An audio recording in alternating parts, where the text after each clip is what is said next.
يا صباح السعادة، عاملين ايه؟ يا رب دايما تكونوا بخير. وداعا للجوع بعد الفيديو ده. هتعملي الدايت بتاعك وهتاكلي وهتشبعي وهتملي بطنك وبرضه هتخسي بدون وزنك ما يزيد ولا جرام واحد، وده كله يرجع للسندوتش الجامبو او السندوتش العملاق اللي انت شايفاه قدامك. عايز اقولك ان السندوتش ده ترند جدا وقالب الدنيا، الاف القنوات عملته لانه صحي ومش بيزود الوزن. ده فوق كل ده ان طعمه في قمة اللذاذة، ما كنتش متخيلة ان طعمه حلو قوي. وده طبعا بديل للخبز يا بنات او بديل للعيش، يعني هناكل وهنشبع وكمان هنخس. اذا كنتم بقى اول مره بتشوفوني انا رنا، ما ننساش اللايك والاشتراك، ويا ريت نصلي على سيدنا محمد كلنا في الكومنتات. معايا هنا كوسايه وجزرايه وبطاطسايه، هجيب المبشره وهبدا ان انا ابشر الخضار ده. طبعا خضار صحي ولذيذ وفي نفس الوقت مش بيزود الوزن ولا حاجه. هبشر بالفتحه اللي انتوا شايفينها قدامكم. في فتحه اضيق من دي، لا انا مش عايزه الفتحه الضيقه، انا عايزه الفتحه اللي يعني ان الوسط اللي انتوا شايفينها.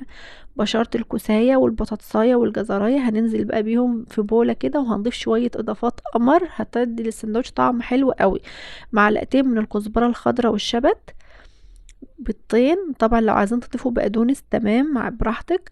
البهارات بقى عبارة عن ميكس كده بسيط من البهارات، وهو نص معلقة صغيرة من الملح، الفلفل الأسود، البابريكا، الكزبرة الناشفة. وضفت كمان نص كوباية من الجبنة الموتزاريلا، ونختار نوع يكون مناسب مع الدايت.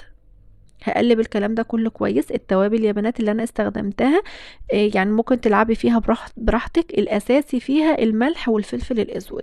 لكن بقى البابريكا والكزبره الناشفه دي براحتك، ممكن تزوديها، ممكن تضيفي نوع تاني من البهارات اللي انت بتحبيه زي ما انت عايزه. اي صينيه بقى موجوده عندك في ورقه زبده، وهديها دهنه من الزيت علشان طبعا الوصفه دي ما فيهاش ولا نقطه زيت.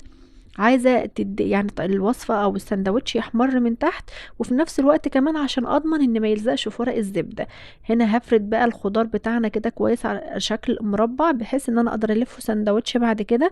الفرن سخن كويس جدا، بنزل الشبكه للمستوى الاقرب خالص لقاع الفرن، وبشغل من فوق ومن تحت. بتاخد حوالي من 15 ل 20 دقيقه بس لحد ما تاخد لون حلو من فوق ومن تحت زي ما انت شايفه، وكمان الخضار يكون كله استوى.